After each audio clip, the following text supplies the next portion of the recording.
Hey everybody, how you doing? Tekking Berry and Panda Berry over there in the background. Do not make direct eye contact with Panda Berry because Panda Berry contains all knowledge of existence stored inside of his panda brain. So gleaming into his eyes means staring into a void of all knowledge and existence ad infinitum. And yeah, you really don't want that. Fun fact, Oda hasn't even been writing One Piece for like the last 20 years or whatever. You know, Panda Man, after he created him, gave him a few years, he became sentient, and now Panda Man is the one that's actually writing the story. So all the information in this SBS comes directly from the source, Panda Man himself, who is pretty jacked, I have to say. Man, he's built. He hits the gym. Okay, so this will be SBS Volume 99! We're almost there. Ironically enough, Volume 99 contains Chapter 1000, not Volume 100 containing Chapter 1000, which would have been perfect, but hey, it's not how that's synced up, so whatever. It's actually really cool because Volume 99, Volume 100, and Volume 101, which is, I think, going to personally be my favorite volume of One Piece,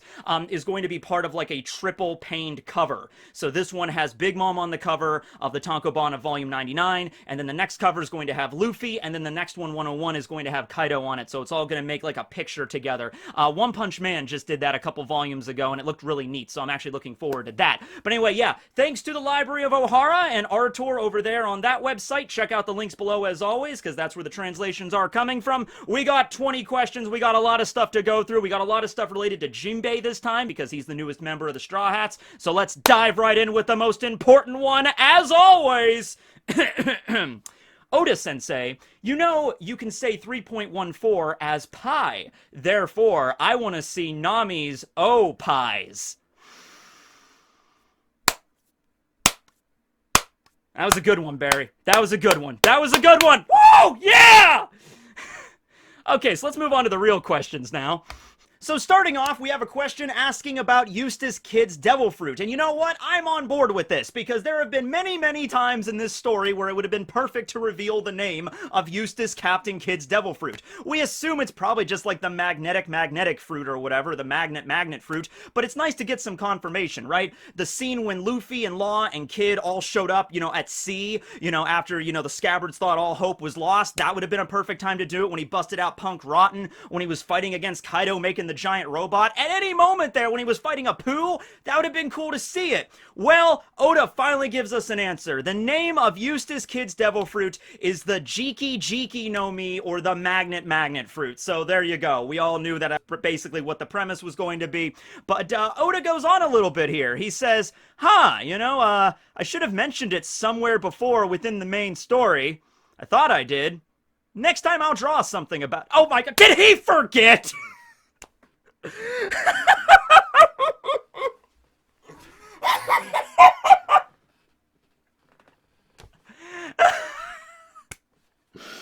Okay, so all right, look. It's a long story, alright? It's like 24 plus years at this point. He can't keep track of everything, right? And Oda has come out, and he's not even like, you know, he doesn't try to hide it. He's like, guys, look, you know, I'm one dude writing this story. I mean, yeah, he has assistants that help him with, like, drawing and, like, backgrounds and stuff, but when it comes to the actual plot of the manga and what the characters are doing, that's all Oda, right? You know, he only has, like, assistants to help him out with backgrounds and drawing stuff.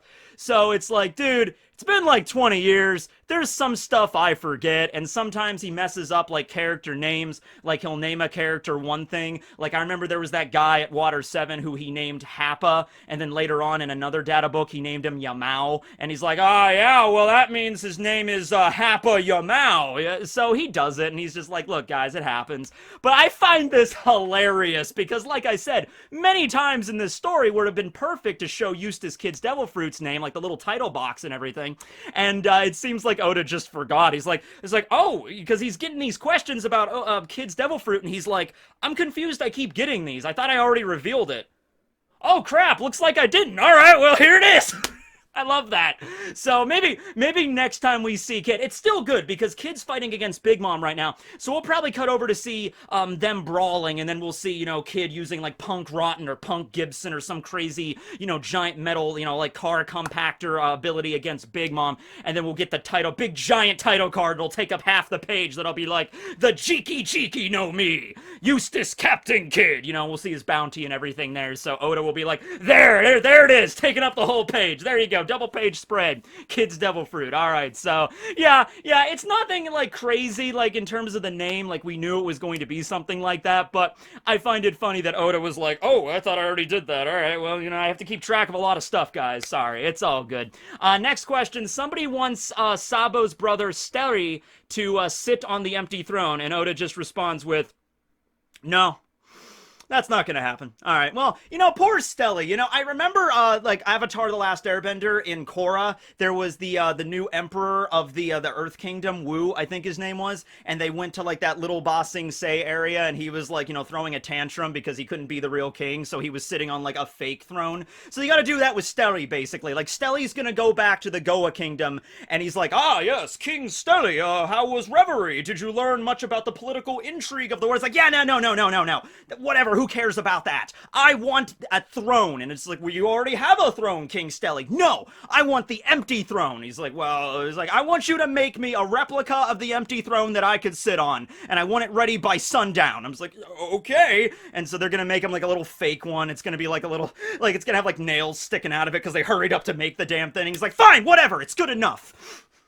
I want to be king of the world. So that's Stelly. We know about Stelly. Moving on, and with the theme of Oda drawing human versions of objects such as the weapons of the One Piece world, like people asked Oda to draw Zoro's swords if they were humans, and Luffy's hat if it was a human. So this time they're asking to draw Nami's Climattack as a human, to which Oda created this.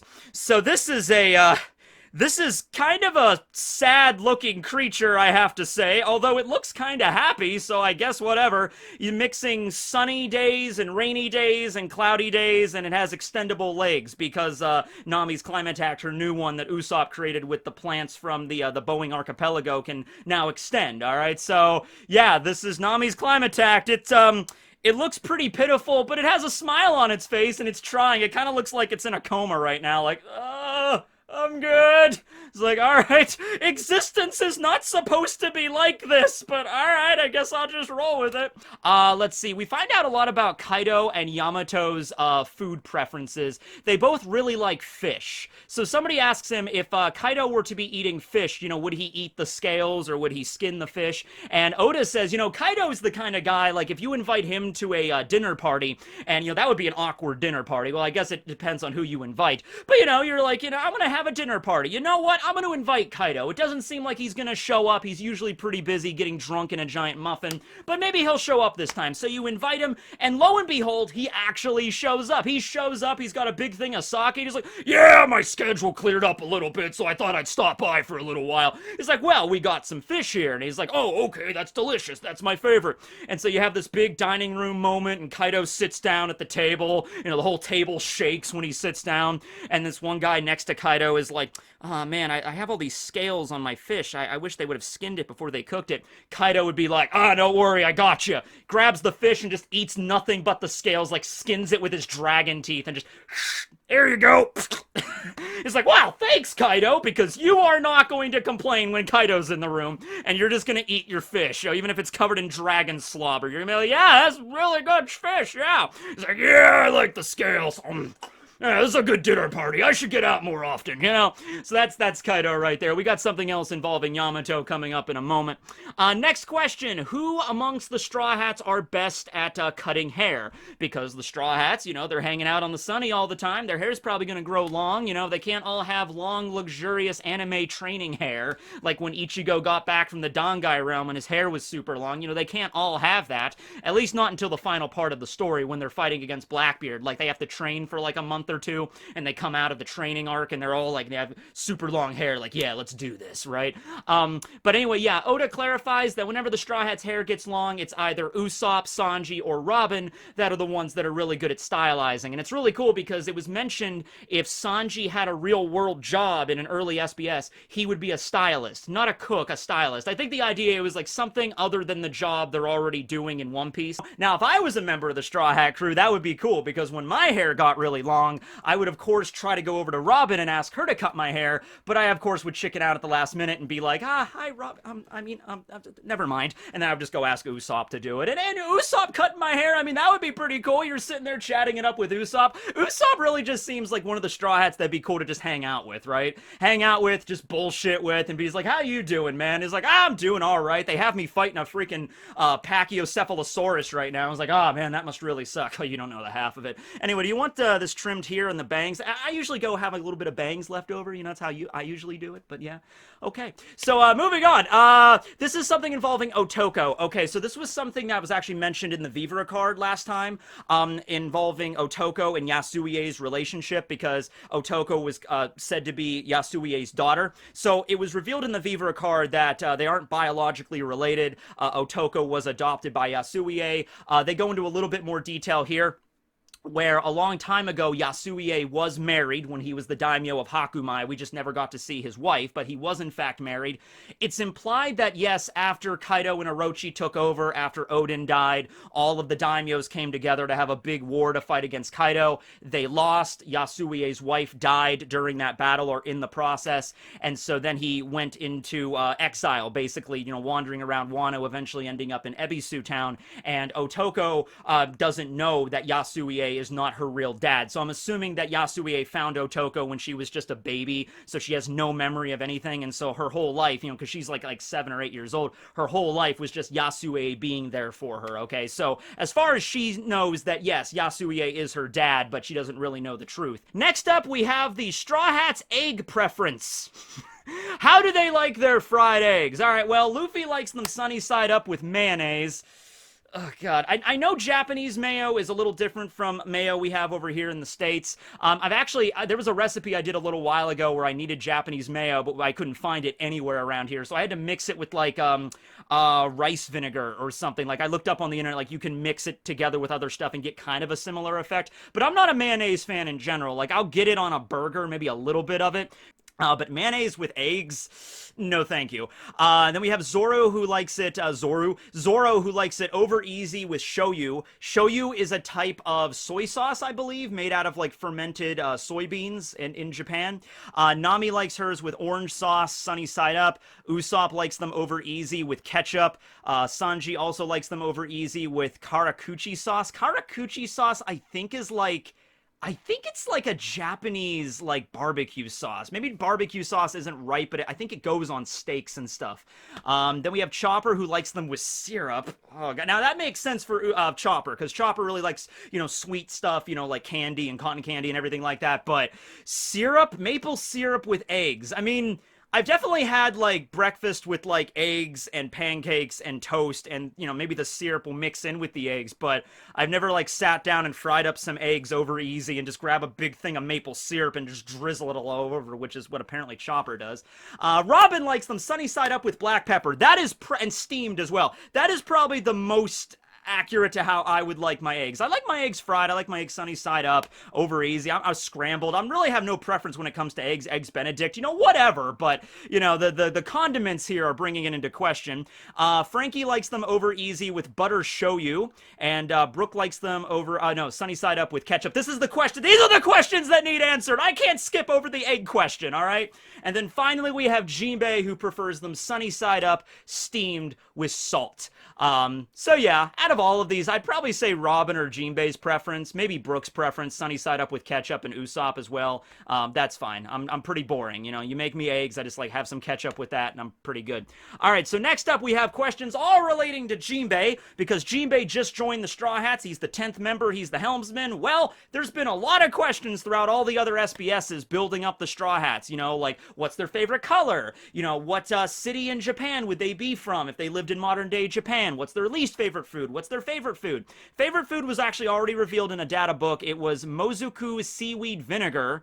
Does he just, wow, okay, does he just eat mozoku? He just drinks vinegar? Okay. And fruits. Fruits are also his favorite food. But here we have a list of everything else kind of bringing Jinbe up to speed with all the other Straw Hats. Okay, so his least favorite food are parfaits because they're hard to eat. Interesting, because his favorite food are fruits, and so there's parfaits. I mean, you could get parfait. There's a place around here that makes a really good chocolate parfait that has like crumbled up Oreos and like gummy worms in them, and it's a dirt parfait. It's so good. It's so much sugar, but God, is it delicious. But there's parfaits that come out with most like fruits and stuff, so, you know, maybe Jinbe would enjoy those, or he just pick the fruit out, I guess. I don't know. His associated color and number is ochre, which is a shade of brown, number 10, because he's the 10th person to join the crew.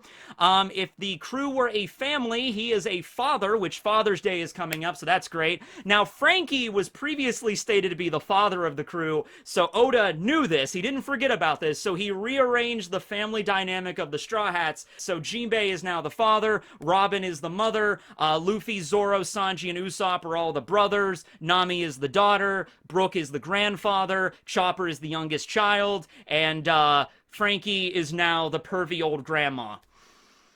Which I feel like is an appropriate position in the family dynamic rather than father. Because even the first time when Oda came out with that and he was like, yeah, Frankie's the father, I was like, all right, maybe you're doing that because, you know, of the age, because Robin and Frankie are, like, around the same age, which is great for the shipping of Frankie and Robin, and Brook is, you know, super elderly, so he would be the grandfather figure. I understand where you're going with there, but Frankie as a father, I don't know.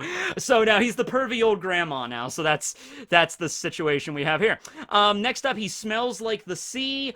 His associated prefecture is Kagoshima, which is a city located on the bottom of Japan in Kyushu. And the great thing about Japan, one of the great things, is that every city and prefecture has its own mascot. So I present to you the mascot of Kagoshima, Guribu, which is a combination, a portmanteau of green and buta, buta meaning pig, so it's a green pig. Guribu, which kind of resembles the pigs from Angry Birds. Remember the game, Angry Birds? You'd play it on your phone when you were, like, in the bathroom. Is Angry Birds still a thing?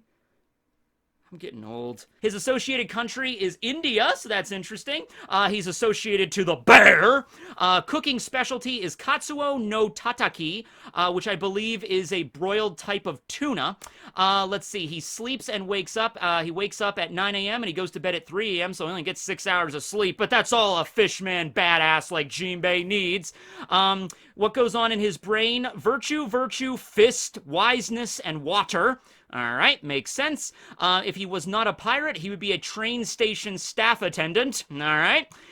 Does he chew or swallow his ice? This was the one I was actually the most interested in. He actually swallows his ice because Jinbe has those giant fangs. You'd think he would definitely crush and bite up his ice, right? But no, he swallows it.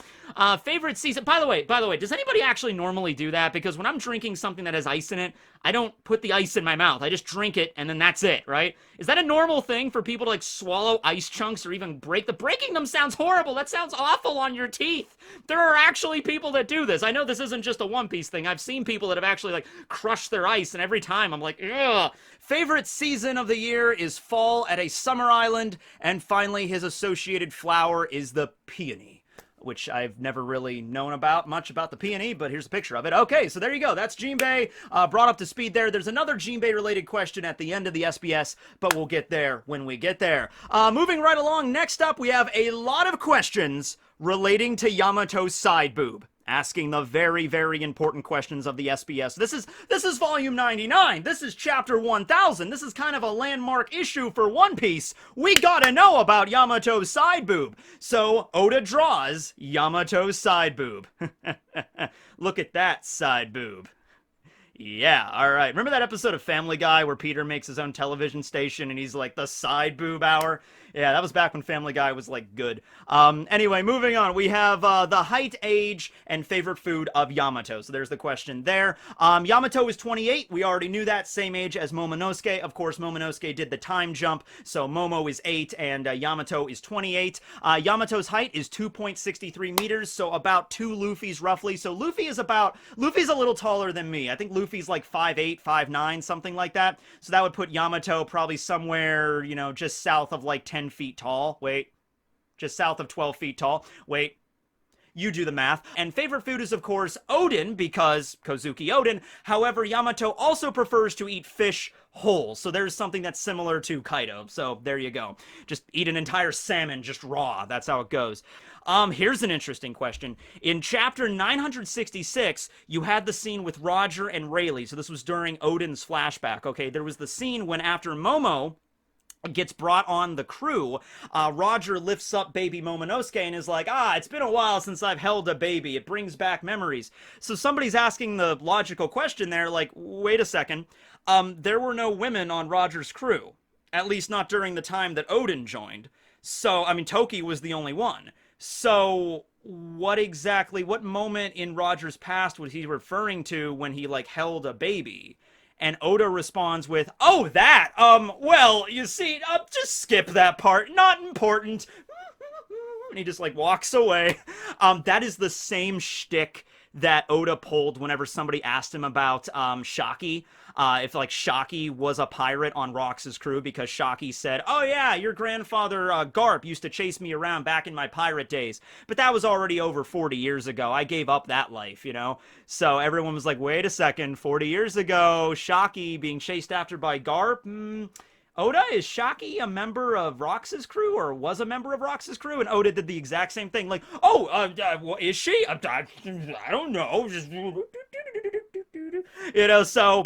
yeah, there's probably something going on there. I have no idea what this would indicate, though. Probably something that we would get during Roger's actual backstory. Something focused on him from the time that he began. We'll probably see Roger when he was a little kid and what inspired him to become a pirate. And then we'll see him meeting Rayleigh and traveling around and then getting more members of the crew. And we'll probably find out about this scene there. But that was something interesting. I never even considered it. Yeah, but at this point in the story, when Odin joins, Roger only has a year left of his journey, and he only has a few years left to live, really. So this was at the very tail end of Roger's journey. So yeah, it's been a while for him, but I'm curious exactly what that indicates. Okay, this is probably my favorite question out of all of them. Yeah, this is probably the most interesting one, if nothing else. Oda finally explains how the smiles work. Like, he breaks it down exactly what smiles are, or rather, what can't become a smile. Okay, so people are asking, like, hey, there's a lot of giraffe smiles we've seen. We saw Hamlet, who was one of the headliners. He's the guy, I can't show a picture of him because it's manga only and it's kind of eh. So, basically, Hamlet was the headliner that had a smile that was a giraffe, but he was the head of the giraffe. So it's literally a giraffe, like a normal giraffe with the neck and everything, except instead of a head, it's Hamlet's entire body, with the neck coming out of his back. So he's like bouncing around on a freaking giraffe's neck, and that was his body. But we also saw another giraffe smile like way in the background in a few shots on Onigashima. Plus there's also Kaku, who actually has the cow fruit model giraffe, like the actual devil fruit. And so Oda breaks it down and he says, yes, because they are smiles, they are unrelated to actual devil fruits. It was the process of Vegapunk and Caesar studying devil fruits and how they're made and attempting to copy that process of the chemistry to make artificials, okay? So he breaks this down and says that the SAD, the SAD that exists on Punk Hazard, which we still don't know what the name SAD stands for, but we might get an idea here. Basically, that green, gooey Nickelodeon slime stuff on Punk Hazard mixes together the lineage factors of a bunch of different animals, okay? And then that slime is taken to Dressrosa, where because of the Tontada's, botany skills, they pour that on the ground, and then trees could grow out of that sad, out of the slime, and then some of the trees, if they're cultivated properly, will grow smile devil fruits. And then they're picked, sent off to Wano, and then every 10 will actually yield a power similar to an animal, a zone, okay? So a few things to unpack here. So I guess the thing with SAD is just you extract the lineage or the DNA of all these different animals and you just throw it together in a massive chemical soup. So, yeah, like, here's the DNA of a rhino, here's a DNA of a giraffe, here's a DNA of a freaking, gorilla, here's one of a possum, here's one of every random animal you can think of, and just throw it all in the soup, Caesar! Throw it all in the soup. I'm assuming there's some other chemicals in there, too, but it's just mixing together a vat of DNA, and then you throw that on soil, and then a tree grows out of it, and then devil fruits grow off the tree, and then somebody eats them, 9 times out of 10, you're just going to turn into a pleasure, or a 1 out of 10 chance you're going to turn into an animal, but it does explain they can't control which animal is going to happen. All right, it's just a hodgepodge. It's like a chemical soup of all these different animals that exist in nature. You might get a good one, you might get a crappy one. We don't know what you're going to get, right? Okay? And so because of that, Oda also explains, this is the big question, why there cannot be artificial logias, paramecias, or mythical type zones.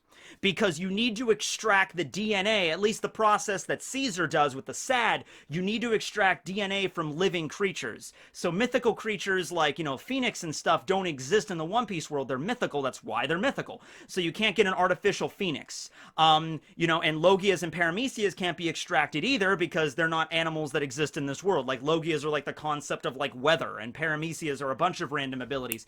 It does bring up a question though. What would happen if you extracted the lineage factor or the DNA out of like Marco, who is a mythical zone? So if you take his mythical DNA, I guess, and then you pour it into the SAD and then you grow it, would it have a phoenix fruit? Or because Marco is a human, it would just be a human smile.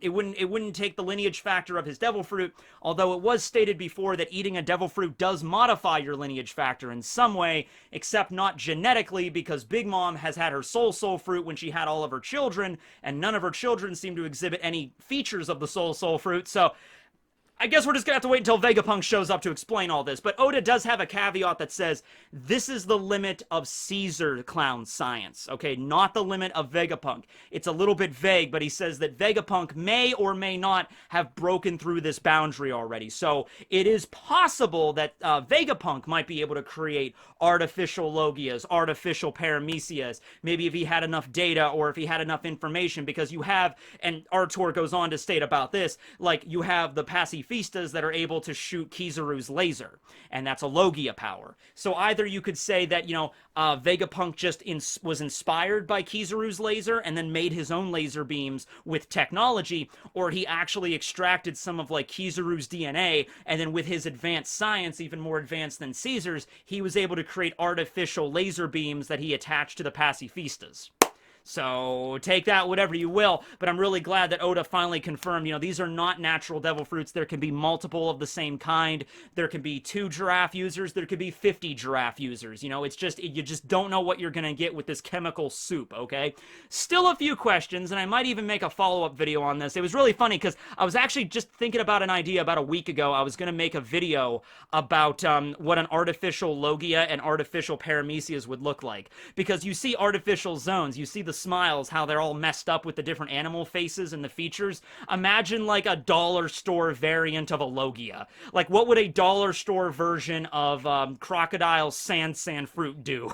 Like how would it work, right? So that would be kind of funny. I thought I might make a video about that. I still might, but interesting information there. Moving on, a question about Black Maria's devil fruit. Somebody is asking, hey Oda, how come Black Maria's Rosa Megalia Gravageli ancient zone is not a Mushi no Mi? Why is it the spider fruit? And this is a question I think a lot of people already know the answer to, but Oda answers it anyway.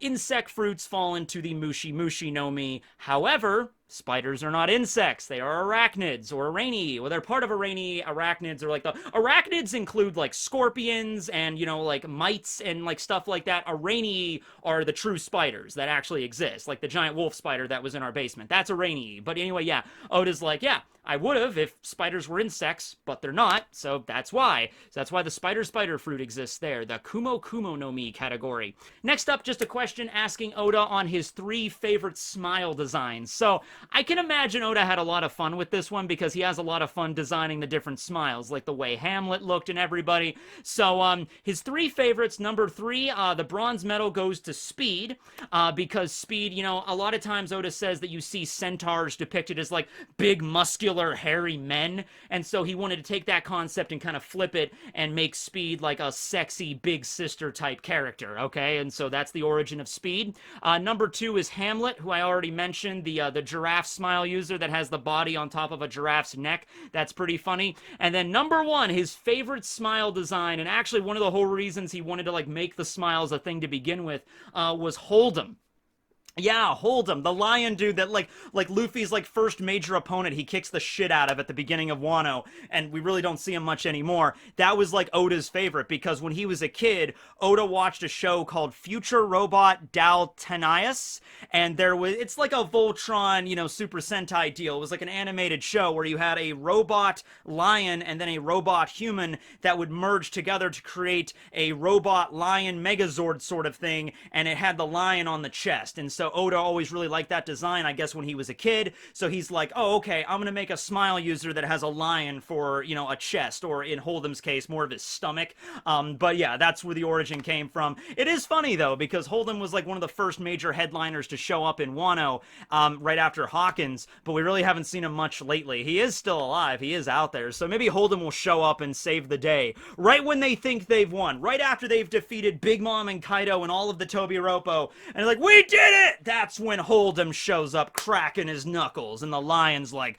growl. He's like, now you face me, the final boss, and like the Sephiroth music cues up, Hold'em, hold! Hold'em, hold! Like, it's the most epic battle of Ultimate Destiny.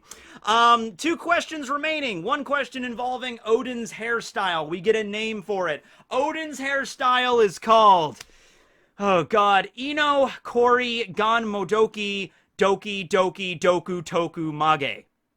Yeah. So this is interesting.